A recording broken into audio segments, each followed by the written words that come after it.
5 years after the war, Zelthris stood in the newly built Unity Hall on the Keltharian colony world of Tursoth. The building was a joint human and Keltharian construction project. It combined architectural elements from both species in a design that was both alien and beautiful. Today it would host the signing of the Comprehensive Integration Treaty. This document would formally bind the Keltharian Empire and the United Earth government together in a political and economic alliance. The journey to this moment had not been easy. When the first Keltharian crews returned from human captivity, they brought back stories that many of their fellow citizens found hard to believe. Tales of an enemy that treated prisoners better than the Keltharian military treated its own soldiers. Stories of technology so advanced it seemed like magic. Accounts of a civilization that had somehow compressed millions of years of development into a few 100,000 years. Many Keltharians had refused to accept the truth. There had been protests, even riots, as different groups argued over whether to embrace the human alliance or maintain a proud isolation despite their military weakness. The council had broken apart. Several members had resigned in shame over the disastrous war they had started. But slowly, gradually, reality had sunk in. Human aid had begun flowing into Keltharian space, not as conquest but as genuine help. Human engineers had helped modernize Keltharian factories. Human doctors had shared medical techniques that extended Keltharian lifespans by nearly 30%. Human teachers had established schools on Keltharian worlds, not to brainwash but to exchange knowledge and ideas. The most deep changes had come in the younger generation of Keltharians. Freed from the rigid traditionalism that had dominated their society for thousands of years, young Keltharians had begun innovating, experimenting, creating.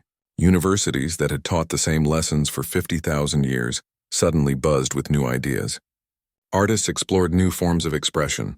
Scientists pursued research directions that previous generations had said were too risky or unconventional. The Keltharian Empire was waking up from a very long sleep. Zelthris had been appointed as the primary Keltharian liaison to Earth. This rehabilitation of his reputation had taken years to achieve. Many still viewed him with suspicion. But the success of the human and Keltharian partnership had gradually proved him right. He was now seen less as a traitor, and more as someone who had seen the truth before others. Kate Sullivan found him in a quiet corner of Unity Hall, watching the crowds gather for the ceremony. She looked the same as she had 5 years ago. Her appearance was maintained by the life extension treatments that were now being offered to Keltharians as well. "Nervous?" she asked. "Terrified," Zelthris admitted. "This treaty will fundamentally change what it means to be Keltharian.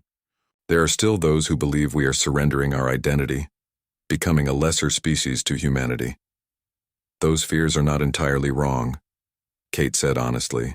"Cultural integration is always difficult. There is a real risk that Keltharian traditions could be overwhelmed by human customs, simply because there are so many more humans than Keltharians. Our birth rates are increasing," Zelthris noted. The new medical treatments, the economic stability, the sense of hope about the future, all of it is encouraging young Keltharians to have children again. For the first time in 20,000 years, our population is growing rather than shrinking. "That is wonderful," Kate said genuinely. "But you will need to be careful about preserving what makes Keltharian culture unique. We do not want a galaxy full of human clones. We want diversity, different perspectives, varied approaches to solving problems." The ceremony began with traditional Keltharian rituals dating back hundreds of thousands of years. Then human customs were added, a symbolic blending of two civilizations. Elder Counselor Morthen, now leading a reformed council that included voices from all groups of Keltharian society, stood beside President Linda Hayes of the United Earth government. Morthen's speech was brief but powerful. 5 years ago, the Keltharian Empire stood at the edge of extinction. We were a dying civilization, clinging to past glories while the universe moved forward without us. We feared the future because we did not understand how to adapt to it. Then humanity showed us a different path. He paused, looking out at the assembled crowd of both species. "I will not lie and say this has been easy. We have had to face painful truths about ourselves. We have had to admit that our million-year history of civilization did not make us superior, merely older. We have had to learn that tradition without adaptation is not wisdom but stagnation. These lessons have been humbling. But we have also learned hope," Morthen continued, his voice growing stronger. We have learned that it is never too late to change, that a civilization can be reborn, can find new purpose and energy even after centuries of decline. Humanity did not conquer us. They offered us a hand when we had fallen. Today we take that hand not as subordinates but as partners. President Hayes spoke next. Her words were carefully chosen to emphasize equality and mutual benefit. Humanity has much to learn from the Keltharian Empire. You have explored regions of space we have never visited. You have met species we have never encountered. Your art, your philosophy, your scientific theories come from a depth of time that we cannot match. We are young and bold, quick to act but sometimes lacking in reflection. Together we can balance each other's strengths and weaknesses. The treaty was signed amid cheers from both species, but Zelthris knew that the document itself was less important than what it represented. The first true alliance between a young, dynamic human civilization and an ancient, experienced Keltharian empire. A partnership that neither side could have imagined just a few years ago. After the ceremony, Zelthris found himself in conversation with a young Keltharian named Genthis, a recent graduate of one of the new joint human and Keltharian universities. Genthis was practically shaking with enthusiasm. "Ambassador, I wanted to thank you," the young Keltharian said. "If you had not defected when you did, if you had not kept pushing for cooperation even when everyone called you a traitor, none of this would have been possible." Zelthris felt uncomfortable with the praise. "I just reported what I saw." Humanity's superiority was obvious to anyone willing to look honestly at the situation. "But that is exactly the problem," Genthis replied. "Most of our people were not willing to look honestly. They were too invested in the myth of Keltharian greatness. You were brave enough to see past the myth to the reality." "And what reality do you see when you look at humanity?" Zelthris asked curiously. Genthis thought for a moment. "I see a species that refuses to accept limitations. When they encounter a problem, they do not resign themselves to it or work around it. They attack it directly, try a dozen different solutions, and keep experimenting until something works. They are not smarter than we are, but they are more persistent, more willing to fail and try again. And you think that is something Keltharians can learn?" "I think it is something we must learn if we want to survive," Genthis said seriously. "The old ways led us to decline. The human approach offers a path forward, not by copying them exactly, but by adopting their mindset of constant improvement and adaptation." As the celebration continued around them, Kate joined Zelthris and Genthis. "I have been talking to some of your military leaders," she told Zelthris. "They are interested in joint training exercises, combining Keltharian experience with human technology to create something new." "The Council has approved this?" Zelthris asked, surprised. "Not just approved, enthusiastically endorsed," Kate replied. "I think they have realized that instead of trying to match human military capabilities independently, it makes more sense to build an integrated force that plays to each species' strengths." Over the next few hours, Zelthris watched as humans and Keltharians mingled, talked, and even laughed together. There were still awkward moments, cultural misunderstandings, and occasional tension, but there was also genuine friendship forming. Bridges being built between two species who had every reason to be enemies, but had chosen to be allies instead. Later that evening, Zelthris found himself alone on an observation deck, looking up at the unfamiliar stars of the Tursoth system. He thought about the long journey his people had taken, from their proud isolation, through their disastrous war to this moment of new beginning. A human voice interrupted his thoughts. "Mind if I join you?" Zelthris turned to find a young man in an Earth Defense Force uniform. Lieutenant Chris Palmer, if he remembered correctly, one of the human officers assigned to the new joint military program. "Please," Zelthris said. They stood in comfortable silence for a moment, then Chris spoke. "Can I ask you something, Ambassador? What was it like when you first realized how far ahead humanity was? When you understood that everything your people believed about their place in the universe was wrong?" Zelthris considered the question carefully. "It was terrifying. Like waking up to discover that the ground you thought was solid beneath your feet was actually thin ice over a deep hole. Everything I had been taught about Keltharian superiority, about the natural order of galactic civilization, suddenly revealed itself as comforting fantasy. And now, after 5 years of working with humans, 10 months after Zelthris defected, the Keltharian Empire made its move. The attack was coordinated, striking at the same time at 3 human outposts in what the Keltharians thought were weakly defended systems. 20 Keltharian warships, representing nearly a quarter of their entire military fleet, attacked what they believed were easy targets. The battle lasted 4 hours. Zelthrus watched the reports come in from Earth's defense headquarters. Kate had arranged for him to observe as a consultant. His 2 hearts sank with each update. The human outposts had taken the initial Keltharian attack without serious damage. Their shields were far stronger than Keltharian intelligence had predicted. Within 1 hour, Earth Defense Force reinforcements had arrived, appearing from nowhere. The reinforcements were not the exploration ships or patrol vessels that the Keltharians had based their plans on. These were military warships covered with weapons that the Keltharian fleet could not match. The humans did not even need to destroy the Keltharian ships. They simply disabled them, targeting engines and weapons with perfect accuracy, leaving the crews alive but helpless. By the end of 4 hours, all 20 Keltharian warships were captured. Not destroyed, captured. Nearly 15,000 Keltharian military personnel were now prisoners of war. The Empire's military strength had been reduced by a quarter without humanity suffering a single casualty. Admiral Jack Martinez, the human military commander coordinating the response, turned to Zelthrus with an expression of deep sadness. Did they really think this would work? Zelthrus felt shame burning through him. They believed your capabilities were exaggerated, that you were lying to avoid conflict. They thought if they struck hard enough, fast enough, they could prove themselves as equals. Equals, Jack repeated softly. He pulled up a tactical display showing the captured Keltharian vessels. Their weapons technology is approximately what we had 80 years ago. Their ships are slower, less agile, less well-protected. This was not a battle. It was a demonstration of exactly how outmatched they are. What will happen to the prisoners? Zelthrus asked quietly. They will be treated according to interstellar law, Kate said, entering the command center. Medical care for any injuries, comfortable detention, regular contact with their families back home.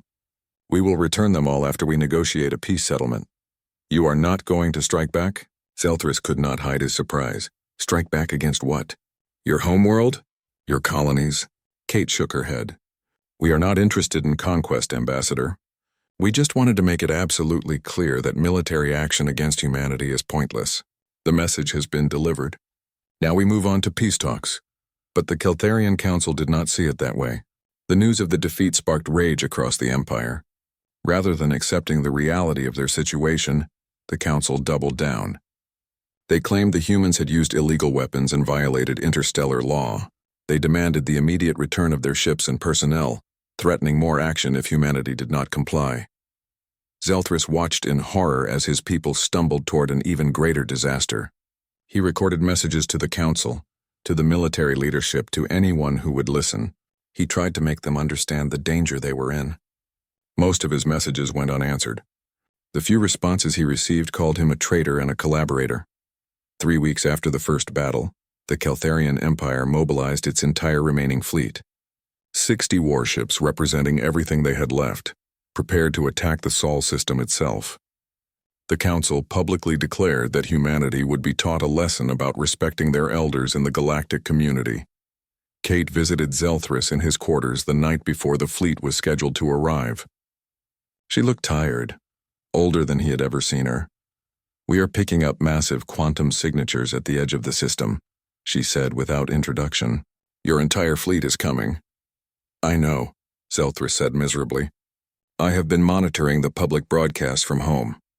The Council has convinced the population that this is a matter of pride, of proving that the Keltharian Empire cannot be humiliated by upstart primitives. Can you talk to them? One last time? They will not listen to me, Zelthrus said. I am a traitor in their eyes. But Kate, please, you must understand. These are my people. Wrong, prideful, foolish, but still my people. Many of them are just following orders. They do not truly understand what they are facing. Kate sat down across from him. What would you have us do, Ambassador? Show mercy, Zelthrus begged. I know you can destroy the fleet. I have seen enough of your military power to know that 60 Keltharian warships pose no real threat to Earth. But destroying them would kill over 100,000 of my people. There has to be another way. We are working on one, Kate said quietly. But it is going to be a shock for your people. A demonstration of power so overwhelming that even the most prideful counselor will have to accept reality. The Keltharian fleet emerged from quantum space 3 days later, taking up positions at the edge of the Sol system. Fleet Commander Norvek, a hardened veteran of the old expansion days, broadcast a message demanding humanity's surrender and the return of all captured Keltharian personnel and ships. The human response was not what anyone expected. Instead of sending their military fleet, Earth activated a network of defense platforms that had been hidden throughout the Sol system. Hundreds of stations disguised as mining facilities or research outposts suddenly came online. Each platform generated a quantum field that prevented any ship from entering or leaving faster than light space. The Keltharian fleet was trapped in normal space, unable to retreat or move effectively. They could fight, but they could not escape. Then Earth showed its true military strength. Ships began appearing throughout the system, not the dozens or hundreds that Keltharian intelligence had predicted, but thousands. The human fleet appeared from hidden bases throughout the system, using stealth technology that the Keltharians had not even known was possible. Zelthrus watched from Earth as the display showed the scope of humanity's forces. Every single Keltharian ship was surrounded by at least 50 human vessels. The power difference was so enormous that resistance would be suicide. Fleet Commander Norvek, to his credit, recognized reality when it stared him in the face. He ordered his fleet to stand down without firing a single shot. Admiral Martinez's voice came through on all channels, broadcast to the Keltharian fleet and to the Empire beyond. Fleet Commander Norvek, this is Admiral Jack Martinez of the Earth Defense Force. Your fleet is surrounded and outgunned. Power down your weapons and prepare to be escorted to Mars Station. Your crews will be treated as prisoners of war under interstellar law. No one needs to die today. For a long moment, the channel was silent. Then Norvek's tired voice responded, "We surrender. Sending stand-down orders to all ships now." The Keltharian fleet was escorted peacefully to Mars Station, where they joined their comrades from the first battle. Nearly 200,000 Keltharian military personnel were now in human custody. The Empire's military forces had been reduced to little more than system patrol ships. The Keltharian Empire was defenseless. Zelthrus expected humanity to press their advantage, to issue demands, to ask for concessions and tribute. Instead, Kate Sullivan appeared on every broadcast channel in the Empire with a simple message. People of the Keltharian Empire, I am Kate Sullivan, Secretary of Interstellar Affairs for the United Earth Government. Your military has been defeated not once but twice. You are now completely vulnerable to any species that might wish you harm. But I want to be absolutely clear. Humanity is not that species. The broadcast showed images of the captured Keltharian crews, not in dungeons or prison cells, but in comfortable quarters with access to recreation, communication with home, and full medical care. We understand that your government acted out of fear, Kate continued.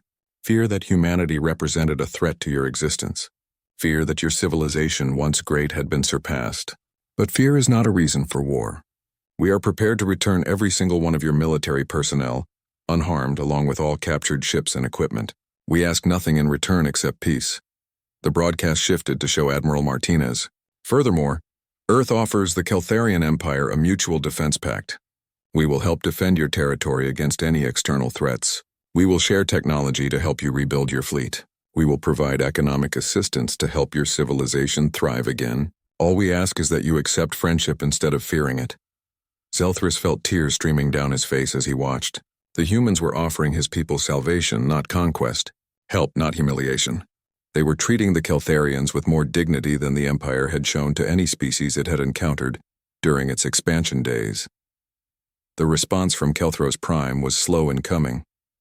The Council met in emergency session for 3 days. Political groups that had been united in their fear of humanity now broke apart as reality set in. The Empire had gambled everything on military might and lost completely. Finally, Elder Counselor Morthen appeared on broadcasts throughout the Empire. He looked older, smaller, but there was a new quality in his voice that Zelthrus had never heard before. Humility. People of the Keltharian Empire, the Council has failed you. The Grand Council chamber on Kelthros Prime was designed to make visitors feel small and impressed. Tall crystal columns reached toward the ceiling. Ancient paintings on the walls showed the glory days of the Empire.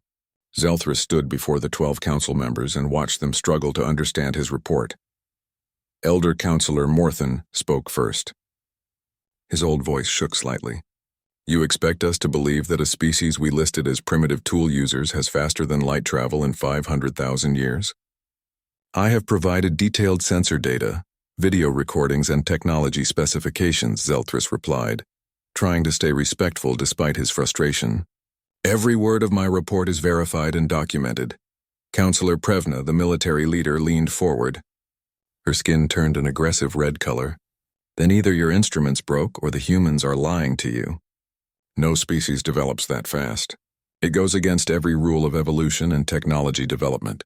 With respect, Counselor, the humans do not care about our rules. They have changed the rules of development through methods we never thought of, such as, demanded Counselor Kell, the science director. Zelthris looked at his datapad. Extensive use of artificial intelligence to speed up research and development. Genetic changes to their own species to make them smarter. Aggressive adoption of dangerous or unstable technologies that we would have said were too risky. They took shortcuts we would never have tried, and somehow they avoided the disasters that should have happened. The council chamber fell silent. Finally, Morthen spoke again. You are describing a species without wisdom, technology without understanding. This is exactly the kind of reckless behavior that leads species to extinction. And yet they thrive, Zelthris said quietly. Their population exceeds 15 billion across multiple worlds and stations. They have colonized their entire system and have established outposts in nearby star systems. Whatever we think should have happened, the reality is that their approach worked. Counselor Kell stood and walked to the window that looked out over the capital city, the city that had been slowly shrinking for 10,000 years as fewer children were born. What is your assessment, Commander? Are they a threat? Zelthris chose his words carefully. They say they want peaceful relations, but their military power exceeds ours by a huge amount. A single one of their strike ships could devastate an entire Keltharian fleet. They have weapons we cannot identify, and defensive systems we cannot break through. If they chose to be a threat, we would have no way to stop them. Then we must gather the Empire's forces, Prevna declared, her skin shifting to a determined purple.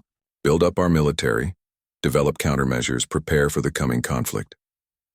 There is nothing inevitable about conflict, said Counselor Vresh, the diplomatic specialist. The humans offered trade and alliance. Perhaps we should accept. Accept being subordinate, you mean, Prevna snapped. We are the Keltharian Empire. We have been traveling in space for over 1,000,000 years. We will not bow to primitive apes who have barely left their homeworld. Zelthris felt he had to speak up. Counselor, with respect, they are not primitive. They are the most advanced civilization I have ever seen. More advanced than us. More advanced than any species in our historical records. The silence that followed was terrible. Finally, Morthen spoke, his voice heavy. Commander Zelthris, you are dismissed. The council will think about your report. Zelthris bowed and left the chamber. As he walked through the ancient corridors, he felt deep worry. The council was going to make a mistake. He could feel it. Pride, fear, and the desperate need to believe in Keltharian superiority would cloud their judgment. He was proven right 3 days later when the council announced their decision. The Keltharian Empire would establish formal diplomatic relations with humanity, but they would also begin a massive military buildup in secret. They would smile and trade while preparing for war. Zelthris was assigned as the Keltharian ambassador to Earth. Normally, this would have been an honor. Instead, it felt like a death sentence. He would be the face of his people to humanity, while his government secretly prepared to attack the most dangerous species he had ever encountered. 6 months later, Zelthris stood in his ambassador's residence in the city of Geneva on Earth. He looked out at a planet that had become both fascinating and terrifying to him. He had toured Earth's cities and walked among billions of humans. He had witnessed their civilization firsthand. They were everywhere, humans and their AI partners, building, creating, arguing, laughing, living with an intensity that the Keltharians had lost thousands of years ago. Their cities were vertical forests of towers reaching toward the sky. Their networks buzzed with constant communication, as billions of minds shared ideas at the speed of light. Their culture was a confusing mix of thousands of traditions, all somehow working together. And they were kind. That was what disturbed Zelthris most. Despite their overwhelming power, the humans he met were generally welcoming and curious. They wanted to share their culture and learn about his. They treated him as an equal, even though both sides knew the truth about the power difference. Kate Sullivan visited him regularly. At first they discussed diplomatic matters, but increasingly their conversations became personal. She told him about human history, about the wars and struggles that had nearly destroyed them multiple times, about how they had learned to work together despite their differences. "We were almost wiped out half a dozen times," Kate said one evening over dinner in his residence. "Nuclear weapons, biological diseases, environmental collapse, AI uprisings. We came very close to extinction more times than I can count." "But you survived," Zelthris said. "You thrived. How?" Kate smiled, but it was a sad expression. "We learned that adapting is more important than tradition. When something did not work, we changed it, even if it meant abandoning practices we had followed for thousands of years. We embraced change rather than fearing it." Zelthris thought of the Keltharian Council, still meeting in the same chamber where their ancestors had met 50,000 years ago, still following protocols that were ancient when humanity was figuring out farming. "My people prefer stability." "Stability is another word for stagnation," Kate said gently. "Do not take this the wrong way, Ambassador, but from what you have told me about Keltharian history, your civilization achieved greatness and then just stopped trying to improve. You built a comfortable empire and settled in for a long decline. And we are paying the price for that comfort," Zelthris admitted. He realized he had drunk too much human alcohol, which was loosening his tongue. "My government is preparing for war, Secretary Sullivan." Kate's expression did not change, but Zelthris saw her eyes sharpen. "I suspected as much. Your government's trade requests have focused heavily on materials useful for military manufacturing. Your questions to our technology partners have been about weapons and defensive systems." "You knew?" Zelthris felt cold fear. "If you knew, why have you not acted?" "Because we are not interested in war either," Kate said simply. "We have been monitoring your military buildup. We know about the new shipyards your people have built in the outer belt of the Kelthro system. We know about the weapons research facilities on Kelthro 7. We have known for months." "Then why allow it to continue?" Kate poured herself more wine. "Because we understand fear, Ambassador.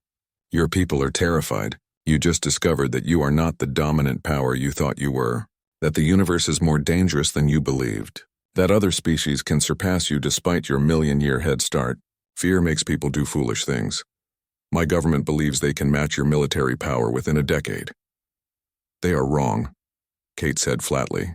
"What you have seen of our military represents about 30% of our actual capability.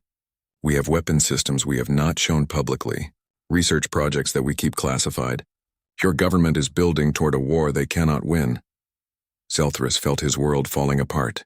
"Then why have you not threatened us? Demanded we stop?"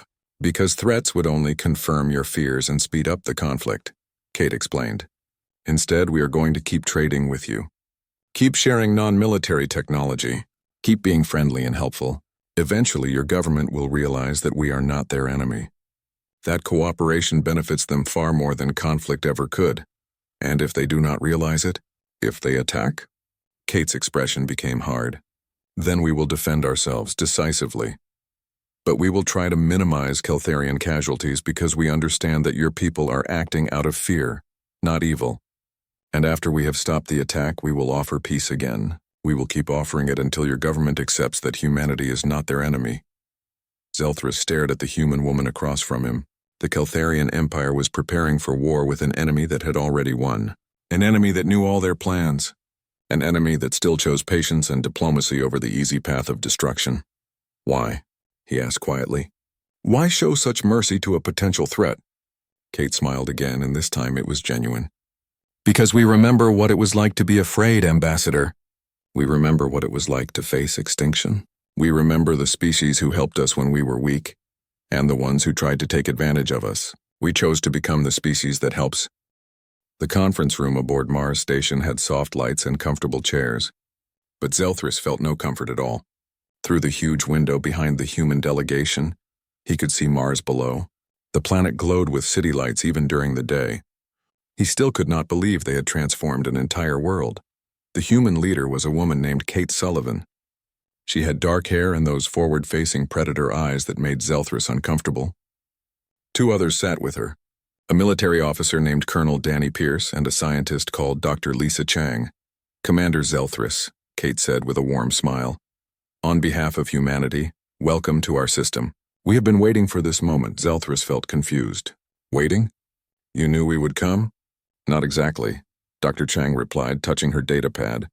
But we have been watching for quantum fluctuations at the edge of our system for many years. When your ship appeared, we had 6 hours warning.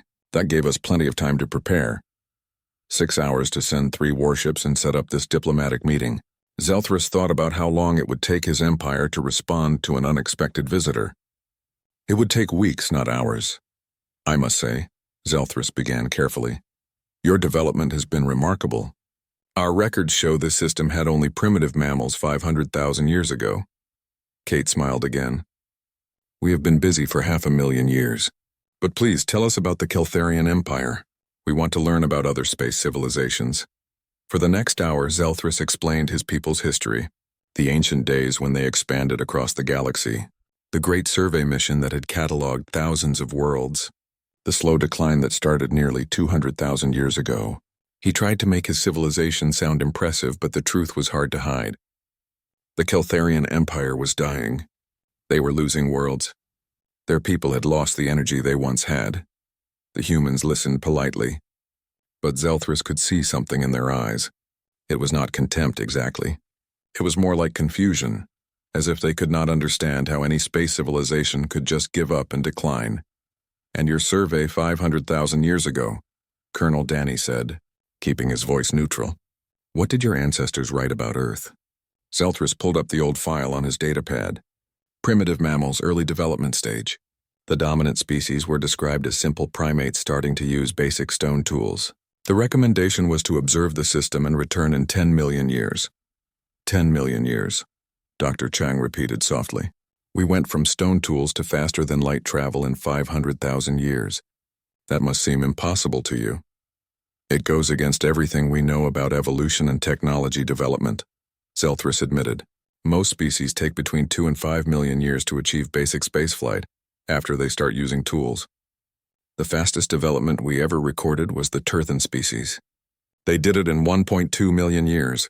Your species has compressed the entire process into a fraction of the normal time. Kate leaned forward.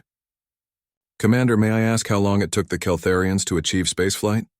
Zelthris felt ashamed. 4 million years from when we first developed tools. The humans looked at each other. Danny cleared his throat. Commander, I would like to show you something. A tour of our facilities here on Mars Station. It might help you understand how we developed so quickly. Zelthris agreed, though he felt worried. As they walked through the station's corridors, he was overwhelmed by how efficient everything was. The corridors were wide and bright. Information displays showed text in multiple languages, including a version of Keltharian writing that his translator could read easily. They had already started learning his language from just a few communications. They entered an observation deck that looked down on the station's main concourse. Thousands of humans moved through the space below, but what caught Zelthris's attention were the robots. Hundreds of sophisticated artificial beings worked alongside the humans, performing tasks with perfect precision. Artificial intelligence, Dr. Chang explained. We have had sophisticated AI for over a century. They help us manage our complex civilization. Zelthris felt cold fear wash over him. You use artificial minds? But the dangers, the risk that they might rebel or malfunction. We learned to do it safely, Kate said simply. There were challenges in the early years, but we solved them. AI is as much a part of our civilization now as any human.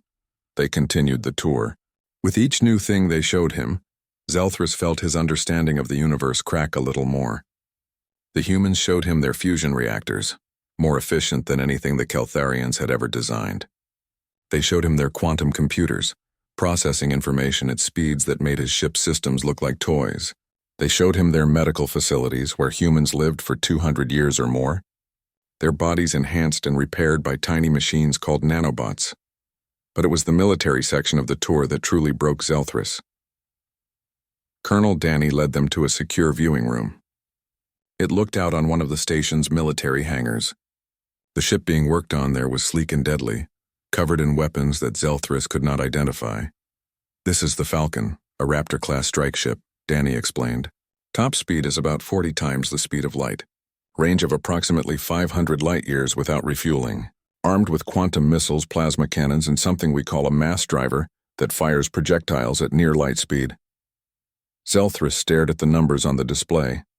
40 times light speed? That is impossible. Our fastest ships can barely reach 12 times light speed, and they use so much fuel they can only go 50 light years before needing to refuel. Different approach to propulsion, Dr. Chang said. We can share the technical details if your government wants to establish trade relations. Trade relations. The words hung in the air like a threat. Zelthrus suddenly understood the situation perfectly. The humans did not need anything from the Keltharian Empire. They were so far ahead in technology that his civilization had nothing valuable to offer. Maybe raw materials, but the humans had huge mining operations throughout their system. They probably did not need those either. How many ships like this do you have? Zelthrus asked quietly. Danny and Kate looked at each other. That is classified information, the colonel said. But I can tell you that the Earth Defense Force is capable of defending our interests throughout this region of space. The message was clear. Do not threaten us. We have the power to destroy you. They returned to the conference room. Kate poured drinks for everyone. Some kind of stimulant beverage that the humans called coffee. Zelthrus tried it carefully and found it surprisingly pleasant. Commander, Kate said, her tone becoming more serious. We need to discuss the future. You have seen what humanity has achieved. We are not interested in conflict with the Keltharian Empire. We would prefer to establish peaceful relations, perhaps even an alliance. But we need to be clear about our position. Earth will not tolerate any threat to our security or to the other species under our protection. Other species? Zelthrus asked. We have made contact with 3 other developing civilizations in nearby systems over the past 50 years, Dr. Chang explained. We have established protection agreements with them. We help them advance their technology and protect them from exploitation by more advanced species. The words were diplomatic, but the meaning was clear. Humanity had claimed this region of space as their territory. They were strong enough to enforce that claim. Zelthrus set down his cup carefully. I will report everything I have seen to my government. I am certain they will want to establish formal diplomatic relations. We hope so, Kate said, showing that predator smile again. Humanity could use friends among the stars, and perhaps the Keltharian Empire could benefit from some of our technology. We are willing to share, to trade, to help other species succeed, but on our terms. As Zelthrus prepared to return to his ship, his mind raced. The humans had achieved in 500,000 years what the Keltharians had failed to accomplish in over 1,000,000 years. They had built a civilization of incredible power, and they had done it all in the cosmic blink of an eye. He thought of the ancient survey records. Those records described primitive apes in Earth's forests. Those apes had become gods in the time it had taken the Keltharian Empire to slowly decline. One terrible question haunted Zelthrus as his ship prepared to leave Mars Station. What would humanity be capable of in another 500,000 years? And what would they think of civilizations like the Keltharians, who had wasted their 1,000,000-year head start? As his ship accelerated toward the edge of the system, granted safe passage by the overwhelming power of the Earth Defense Force, Zelthrus began writing his report to the Council. He tried to find the right words to explain what he had discovered without causing panic, but in his heart he knew the truth. The Keltharian Empire had been looking for salvation. Instead, they had found a species that did not need them, did not fear them, and could destroy them without effort if they became a problem. Humanity had become the apex predator of this region of space. And the Keltharians, with their 1,000,000-year head start, were just another weak species hoping not to be noticed.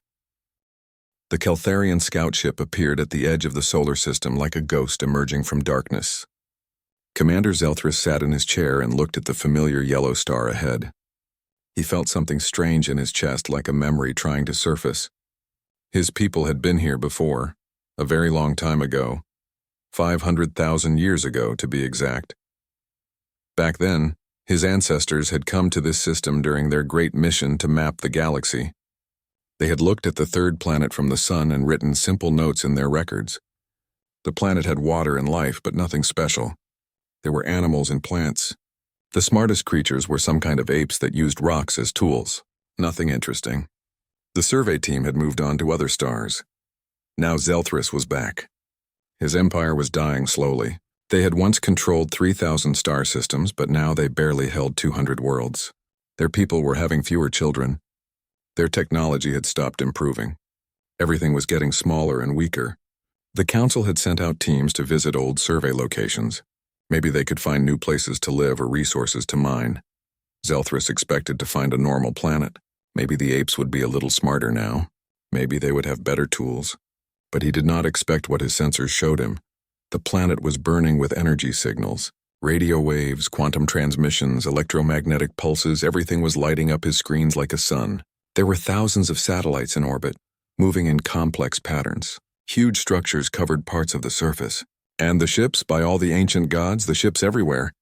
Lieutenant Vren turned from her station. Her skin had gone pale, which meant she was afraid.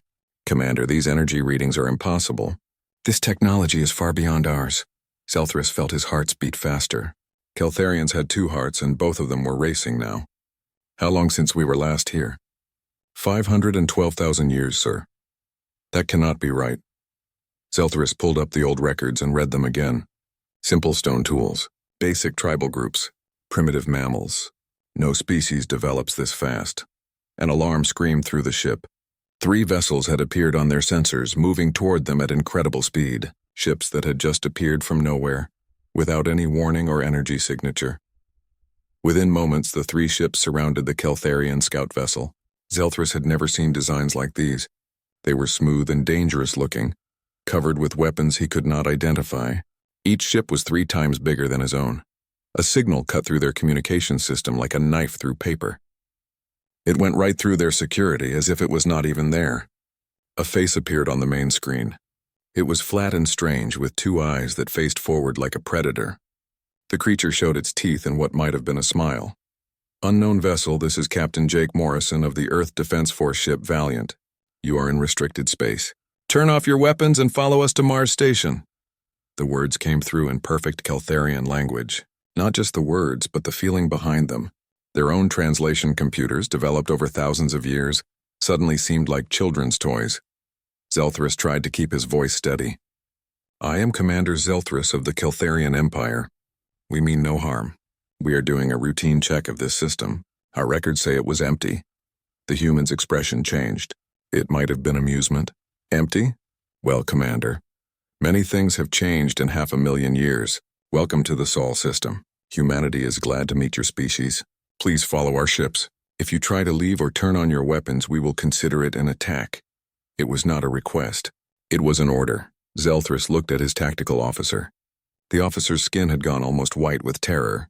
The weapons on those human ships were showing power levels that could destroy their scout ship easily.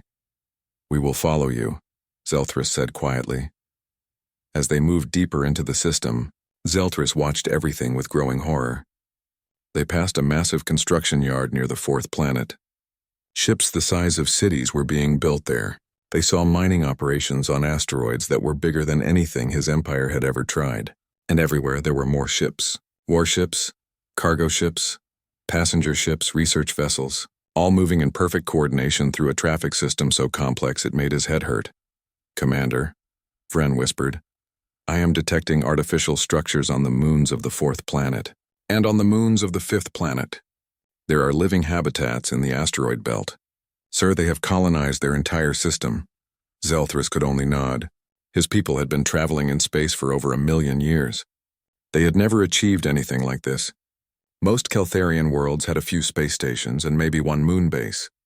This was completely different. Mars came into view. The red planet that his ancestors had written about as a dead rock now showed huge cities under protective domes. Transport tubes connected the cities. Giant machines worked at the poles, slowly changing the atmosphere. Orbital mirrors hung in space, reflecting extra sunlight onto the surface. The station they were headed toward was a massive ring that made their scout ship look like a toy. How? Zelthrus asked out loud. How did they do this so fast? No one on his ship could answer. They docked with Mars Station in complete silence. Every crew member was lost in their own fear and confusion. As Zelthrus prepared to meet the humans, a terrible thought entered his mind. His empire had come here looking for hope, for resources, for something to save their dying civilization. Instead, they had found something that terrified him. They had found a species that had done in 500,000 years what the Keltharians had failed to do in over 1,000,000 years. And from the weapons he had seen, these humans were not peaceful. The Keltharian Empire had been the most powerful civilization they knew. They had explored thousands of worlds. They had been great once. But now, standing at the airlock about to meet these creatures called humans, Zelthrus felt like a child meeting an adult for the first time. He checked his uniform and took a deep breath. His crew watched him with frightened eyes. They were all thinking the same thing. Would the humans let them leave, or had they just flown into a trap? The airlock door opened. On the other side stood several humans waiting to greet them. They did not look threatening. They were smiling. But Zelthrus had seen their ships and their weapons. He knew the truth. Humanity had become the most dangerous species in this part of space, and the Keltharians, with all their history and pride, were now the weak ones. Zelthrus stepped through the airlock to meet Earth's representatives and wondered if his people's story was about to end.